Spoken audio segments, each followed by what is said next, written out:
Fishing from the bank here in mid-Missouri. It's middle of January. It's about 40 degrees.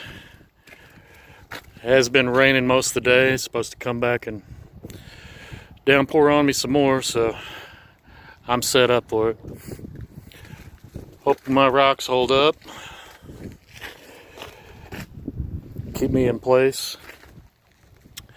But yeah, we're trying to catch some catfish this afternoon. We're gonna fish a couple hours after dark.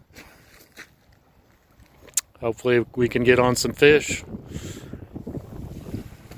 But I'm not used to being able to fish in January.